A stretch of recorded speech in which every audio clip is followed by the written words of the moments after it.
Hello दोस्तों, तो आज हम लोग करने वाले हैं गवर्नर जनरल। आज हम लोग टॉपिक करने वाला है गवर्नर जनरल। हिस्ट्री हम लोग कर रहे हैं, उसमें हम लोग करेंगे आज गवर्नर जनरल। तो वीडियो को अच्छे से पढ़िए, ठीक है।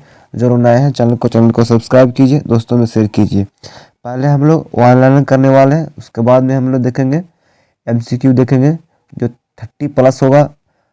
कम से कम 15 से 20 बार रिपीट क्वेश्चन करने वाले हैं, जो एग्जाम में कई बार पूछा जा चुका है, ठीक है। तो उसको एग्जाम पॉइंट ऑफ व्यू से इम्पोर्टेंट वीडियो होने वाला है। वीडियो को अच्छे से देखिए, ठीक है, और एंजॉय कीजिए वीडियो को, ठीक है। तो चलते हम लोग करते हैं, आज गवर्नर जनरल करेंगे, ठीक है। चलिए पढ़ते हैं। स्वतंत्र पूर्व काल के प्रथम वायसराय और गवर्नर कौन थे? स्वतंत्र पूर्व के काल के प्रथम वायसराय और गवर्नर कौन थे? तो लॉर्ड कैनिंग थे, ठीक है। ऐसे एग्जाम में पूछ सकता है कि स्वतंत्र पूर्व काल के प्रथम वायसराय कौन थे? तो लॉर्ड कैनिंग थे। और प्रथम गवर्नर जनरल कौन थे? तो लॉर्ड कैनिंग थे, ठीक है। Lord Clive, Warren Hastings, lord Cornwallis, lord Wellesley, इनमें से कौन गवर्नर जनरल अपने बंगाल को टाइगर कहता था?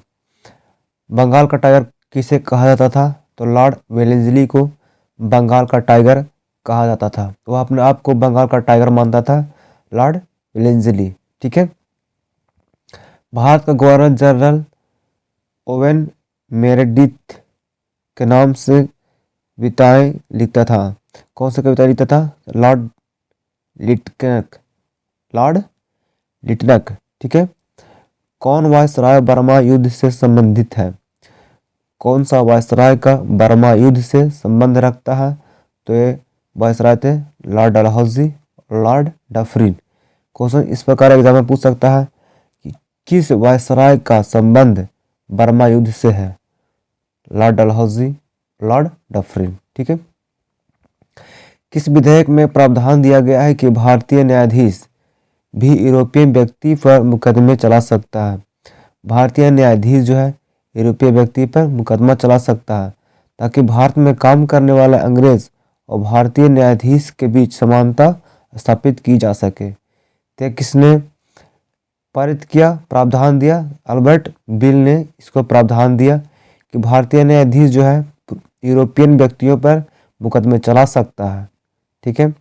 अंग्रेज द्वारा वह कौन सा एक्ट पारित किया गया था जिससे सरकार की आलोचना करने वाले चुप कराया जा सके? वह कौन सा एक्ट था? वर्नाक्यूलर प्रेस एक्ट, ठीक है। बहुत बार एग्जाम में पूछा गया है ए टॉपिक से, वर्नाक्यूलर प्रेस एक्ट से, लॉर्ड कॉर्नवालिस। पूरा टॉपिक जो हम लोग पढ़ रहे हैं बहुत ही इंपॉर्टेंट है पॉइंट ऑफ व्यू से।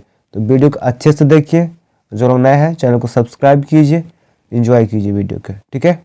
चलिए आगे बढ़ते हैं हम लोग। किस वायसराय ने बंगाल का विभाजन किया था? बंगाल का बंटवारा किसने किया था? लॉर्ड कर्जन ने बंगाल का विभाजन किया था। ये भी एग्जाम में कई बार पूछा जा चुका है क्वेश्चन। तो हम लोग वैसा क्वेश्चन कर रहे हैं जो कभी कम से कम 15 से 20 बार एग्जाम में रिपीटेड क्वेश्चन है, उसी को आज हम लोग देखेंगे। और MCQ के द्वारा भी हम लोग इसको देखेंगे। अभी हम लोग वन लाइनर देख रहे हैं, इसके बाद हम लोग MCQ के माध्यम से भी उसको देखेंगे। तो उसको आप लोग अच्छे से पढ़ना, उसका उत्तर दीजिएगा आप लोग, ठीक है। एकमात्र वायसराय जिसकी हत्या भारत में हुई, एकमात्र वायसराय कौन था जिसका हत्या कहाँ हुआ? भारत में हुआ। ये कौन थे? लॉर्ड मेयो थे, ठीक है। स्थानीय स्वशासन के पिता के रूप में कौन जाना जाता है? क्वेश्चन एग्जाम में पूछा जा सकता है आपको से कि स्थानीय स्वशासन के पिता के रूप में कौन जाना जाता है? तो आंसर होगा आपका लॉर्ड रिपन, ठीक है। लॉर्ड कॉर्नवालिस को किसके नाम से जाना जाता है? तो बंगाल के अस्थायी राजस्व व्यवस्था के रूप में जाना जाता है लॉर्ड कॉर्नवालिस को। अफगान युद्ध, बर्मा युद्ध, यहाँ पे बर्मा युद्ध होगा। अफगान युद्ध, बर्मा युद्ध, आल्स एक्ट, एस एक्ट में कौन सी घटनाएं वायसराय लॉर्ड लिटन के समय में नहीं घटी थी? तो यह था बर्मा युद्ध जो था लॉर्ड लिटन के समय में नहीं हुआ था, ठीक है। बंगाल का प्रसिद्ध जो सिराजुरा केस किसके शासन में घटित हुआ था। बंगाल का प्रसिद्ध कोसीजूरा केस कोसीजूरा केस किसके शासनकाल में घटित हुआ था? तो वॉरेन हेस्टिंग के शासनकाल में कोसीजूरा केस घटना हुआ था। वह एकमात्र वायसराय कौन था जिसकी भारत में हत्या हुई थी? Lord Mayo. ठीक है। पहली बार डाक टिकट किसके शासनकाल में जारी किया गया था? डाक पर जो टिकट लगाते हैं हम लोग, 5 रुपये, 10 रुपये, 50 रुपये, 100 रुपये, जो भी लगता है टिकट, ठीक है, किसके शासनकाल में जारी किया था? तो लॉर्ड डलहौजी के शासनकाल में डाक टिकट शुरू किया गया था, जारी किया गया था। ठीक है, चलिए आगे बढ़ते हैं हम लोग।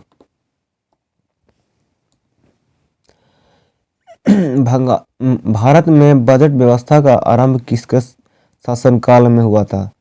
बजट व्यवस्था जो है किसके शासनकाल में शुरू हुआ था? तो लॉर्ड कैनिंग के शासनकाल में बजट व्यवस्था शुरू हुआ था। Lord Wellesley, lord Hardinge, lord Dalhousie, lord William Bentinck, इनमें से कौन सा गवर्नर जनरल भारत में अंग्रेजी शिक्षा का माध्यम बनाने का निर्णय लिया था? तो Lord William Bentinck. Lord William Bentinck ने भारत में अंग्रेजी शिक्षा जो है उसको माध्यम बनाने के लिए शुरू किया था। ठीक है। भारत में अंग्रेजी शिक्षा का प्रारंभ किसने किया था? तो मैकाले ने इसका प्रारंभ किया था। ठीक है। और माध्यम बनाया किसने? लॉर्ड विलियम बेंटिंक ने। ठीक है। तो कंफ्यूजन नहीं होना चाहिए आप लोग को कि भारत में अंग्रेजी शिक्षा का प्रारंभ किसने किया? लॉर्ड मैकाले ने किया। और उसका माध्यम किसने बनाया? बनाने का निर्णय किसने लिया था? लॉर्ड विलियम बेंटिंक ने लिया था। ठीक है। किस वायसराय के काल के दौरान भारत की राजधानी से स्थानांतरित होकर दिल्ली बनी? तो लॉर्ड हार्डिंग के समय में भारत की राजधानी जो है दिल्ली बदला गया। ठीक है। स्वतंत्र भारत के प्रथम भारतीय गवर्नर जनरल कौन थे? तो सी राजगोपालाचारी थे। ठीक है। बंगाल विभाजन, भारत लोक सेवा मंडल का गठन, अकाल योग का गठन, हंटर आयोग का गठन कौन सा कार्य लॉर्ड कर्जन के समय में नहीं हुआ था? तो हंटर आयोग का गठन लॉर्ड कर्जन के समय में नहीं हुआ था। चलिए हम लोग अब एमसीक्यू करते हैं। क्वेश्चन को अच्छे से पढ़ना और उसका ऑप्शन को सही से पढ़ना, उसको उत्तर दीजिए आप लोग। ठीक है। चलिए हम लोग एमसीक्यू करने लगाते हैं। हम ऐसा हमें एमसीक्यू करने वाले हैं जो कम से कम 15 से 20 बार एग्जाम में पूछा गया है, तो ये इम्पोर्टेंट होने वाला है एमसीक्यू। चलिए करते हैं हम लोग। 1870 के इंपीरियल दरबार में हाथ से काटती हुई खादी के कपड़े पहनकर कौन आया था? 1877 के इंपीरियल दरबार में हाथ से काटी हुई खादी के कपड़े पहनकर कौन आया था? तो इसका सही उत्तर होगा जेबी जोशी। ठीक है। भारत में राजस्व एकत्र करने की अस्थायी बंदोबस्ती की प्रणाली शुरू की गई थी। भारत में राजस्व एकत्र करने की अस्थायी बंदोबस्ती की प्रणाली शुरू की गई थी। किसके द्वारा शुरू किया गया था? सही उत्तर होगा इसका लॉर्ड कॉर्नवालिस द्वारा। ब्रिटिश शासन के दौरान तत्कालीन मद्रास प्रेसिडेंस में रैयतवाड़ी प्रणाली की शुरुआत करने वाला कौन था? ब्रिटिश शासन के दौरान तत्कालीन मद्रास प्रेसिडेंसी में रैयतवाड़ी शुरुआत किसने किया था? सही उत्तर होगा थॉमस मुनरो। निम्नलिखित में से किसने मद्रास में रैयतवाड़ी व्यवस्था लागू की थी? इनमें से कौन थे जिन्होंने मद्रास में रैयतवाड़ी व्यवस्था लागू किए थे? ठीक है। तो इसका सही उत्तर होगा थॉमस मुनरो। ठीक है। बंगाल के प्रथम गवर्नर जनरल कौन था? बंगाल के प्रथम गवर्नर जनरल कौन था? तो बंगाल का प्रथम गवर्नर जनरल कौन था? इसका सही उत्तर होगा वॉरेन हेस्टिंग्स। ठीक है। किस गवर्नर जनरल ने भारत में सती प्रथा का अंत किया था? किस गवर्नर जनरल ने भारत में सती प्रथा का अंत किया था? चलिए इसका उत्तर देखते हैं हम लोग। सही उत्तर होगा लॉर्ड विलियम बेंटिंक। ठीक है। एक खुली प्रतियोगिता परीक्षा के माध्यम से इंडियन सिविल सर्विस में भारतीयों के लिए प्रवेश को निम्नलिखित में से किसने संभव बनाया? खुली प्रतियोगिता परीक्षा के माध्यम से इंडियन सिविल सर्विस में भारतीयों के लिए प्रवेश को निम्नलिखित में से किसने संभव बनाया? तो इसका सही उत्तर होगा लॉर्ड डलहौजी। ठीक है। भारतीय सिविल सेवा में अर्हता प्राप्त प्रथम भारतीय कौन था? भारतीय सिविल सेवा में अर्हता प्राप्त प्रथम भारतीय कौन था? तो सत्येंद्र नाथ टैगोर थे। ठीक है। इंग्लैंड के हाउस ऑफ कॉमन्स द्वारा भारत के किस गवर्नर जनरल पर महाभियोग चलाया गया था?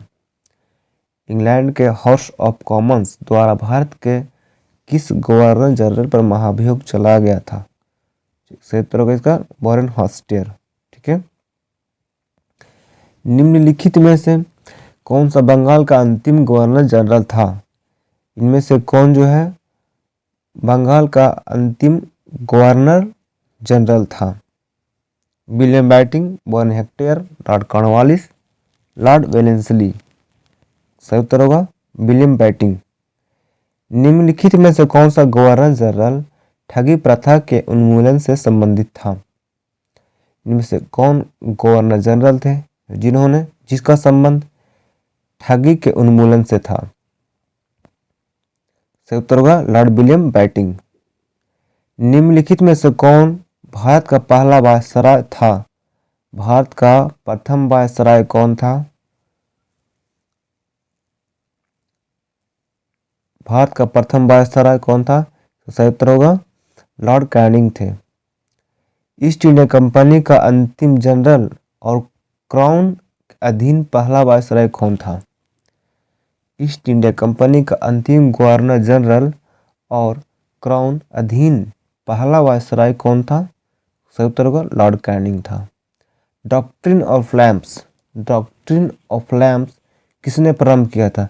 ये हम लोग पिछले वीडियो में इसको पढ़े हैं, तो जो लोग पिछले वीडियो देखे होंगे उसको आंसर पता होगा। उनको तो नहीं देखे जाकर देखिए, डिस्क्रिप्शन में लिंक मिल जाएगा आपको, वहाँ से आप लोग देख सकते हैं। डॉक्ट्रिन ऑफ लैम्प्स किसने प्रारंभ किया था? Lord Wellesley, lord Curzon, lord Dalhousie, lord Lytton. सही उत्तर होगा इसका लॉर्ड डलहौजी। गद्दर पार्टी का संस्थापक कौन था? गद्दर पार्टी का संस्थापक कौन था? चलिए उत्तर आप लोग कमेंट में बताइए कि गद्दर पार्टी कब हुआ था। गद्दर पार्टी का संस्थापक कौन था? तो लाला हरदयाल। ठीक है। गद्दर पार्टी का मुख्यालय कहाँ था? गद्दर पार्टी का जो है मुख्यालय कहाँ था?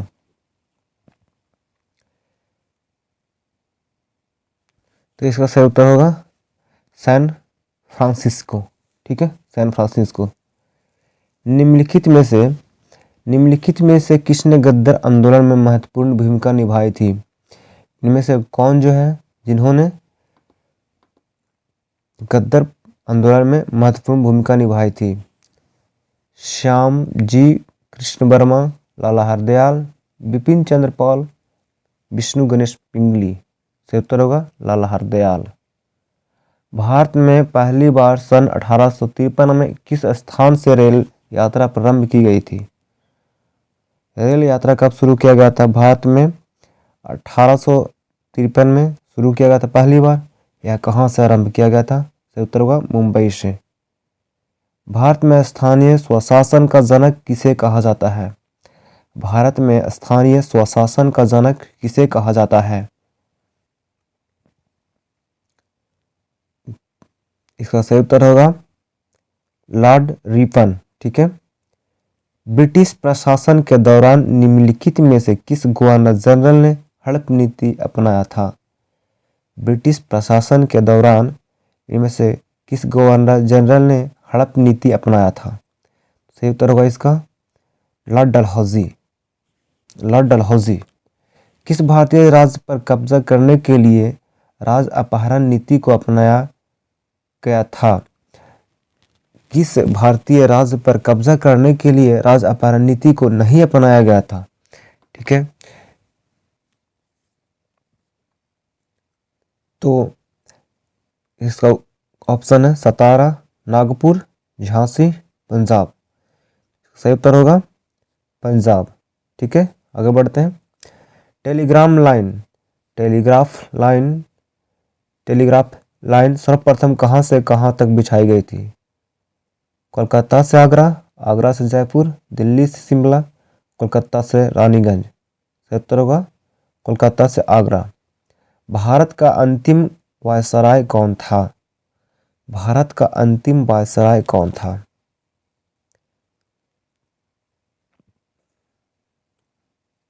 तो इसका सही उत्तर होगा लॉर्ड माउंटबेटन। ठीक है। निम्नलिखित में से किस कार्य का श्रेय लॉर्ड डलहौजी को नहीं दिया जाता है? निम्नलिखित में से किस कार्य का श्रेय लॉर्ड डलहौजी को नहीं दिया जाता है? पंजाब का विलय, बंगाल का विलय, मैसूर का विलय, सतारा का विलय। तो लॉर्ड डलहौजी का जो नीति था डॉक्ट्रिन्स ऑफ लैंप्स में, वो क्या करता था डॉक्ट्रिन ऑफ लैंप्स में, कि उन्होंने राजनीतिक तहत से कुछ राज्यों को मिलाना शुरू किया। ठीक है, तो उसमें जो है पंजाब को वह नहीं मिला पाया। चलिए अगला क्वेश्चन हमारे सामने है। भारत किसके वायसराय काल में स्वतंत्र हुआ था? भारत किसके वायसराय काल में स्वतंत्र हुआ था? विलियम बेंटिंक, वेलेंसली, नोबेल, माउंटबेटन। तो इसका सही उत्तर होगा माउंटबेटन। नाना साहेब का दूसरा नाम क्या था? नाना साहेब का दूसरा नाम क्या था? रामचंद्र, पांडुरंगा, धोतुपंत, तात्या टोपे, कुंवर सिंह। तो नाना साहेब का दूसरा नाम धोतुपंत था। ठीक है, चलिए आगे बढ़ते हैं। भारत में सिविल सर्विस का सूत्रपात इनमें से किसने किया? भारत में सिविल सर्विस का सूत्रपात इनमें से किसने किया था? तो इसका सही उत्तर होगा लॉर्ड कॉर्नवालिस ने। British crown east India company से भारत पर प्रभुसत्ता किस वर्ष में प्राप्त किया था? British crown east India company से भारत पर प्रभुसत्ता किस वर्ष में प्राप्त किया था? तो इसका सही उत्तर होगा 1858 ईस्वी। सरकार का कंपनी से सम्राट को अंतरण लॉर्ड कॉर्नवालिस द्वारा 1 नवंबर 1858 को घोषित किया गया था। कहाँ किया गया था? कलकत्ता में, दिल्ली में, पटना में, इलाहाबाद में। तो इसका सही उत्तर होगा इलाहाबाद में। भारत का अंतिम गवर्नर जनरल कौन था? भारत का अंतिम गवर्नर जनरल कौन था? तो भारत का अंतिम गवर्नर जनरल था श्री राजगोपालचारी। ठीक है। स्वतंत्र भारत का पहला गवर्नर जनरल कौन था? स्वतंत्र भारत का पहला गवर्नर जनरल कौन था? Shri Rajagopalachari, S Radhakrishnan, Lord Mountbatten, Lord Webley. सही उत्तर होगा Lord Mountbatten. Lord Curzon, Lord Curzon के वायसराय होने के दौरान निम्न में से कौन सी घटना नहीं घटी थी? जब लॉर्ड कर्जन वायसराय थे उस समय इनमें से कौन सी घटना नहीं घटी थी? बंगाल का विभाजन, पुरातत्व विभाग की स्थापना, द्वितीय दिल्ली दरबार, भारतीय राष्ट्रीय कांग्रेस का गठन। तो जब लॉर्ड कर्जन वायसराय थे उसमें भारतीय राष्ट्रीय कांग्रेस का गठन नहीं हुआ था। भारतीय विश्वविद्यालय अधिनियम किसने पारित किया था? भारतीय विश्वविद्यालय अधिनियम किसने पारित किया था? इसका सही उत्तर होगा लॉर्ड कर्जन। निम्नलिखित में से भारतीय महाविद्यालय अधिनियम 1904 के पारित होने के दौरान भारत के वायसराय कौन थे? देखिए, भारतीय महाविद्यालय अधिनियम 1904 में हुआ। किसने पारित किया था? लॉर्ड कर्जन ने पारित किया था। उस समय भारत के वायसराय कौन था? बताना आप लोग के। Lord Dufferin, lord Curzon, lord Minto रेड, लॉर्ड माउंटबाटन। इसका सही उत्तर होगा लॉर्ड कर्जन। निम्नलिखित में से भारत का स्थानीय स्वशासन का अग्रगामी कौन था? निम्नलिखित में से भारत का स्थानीय स्वशासन का अग्रगामी कौन था? इसका सही उत्तर होगा लॉर्ड रिपन। तो इसी तरह हमारे साथ वीडियो में बन रही है, फिर मिलते हैं अगले वीडियो में, तब तक के धन्यवाद।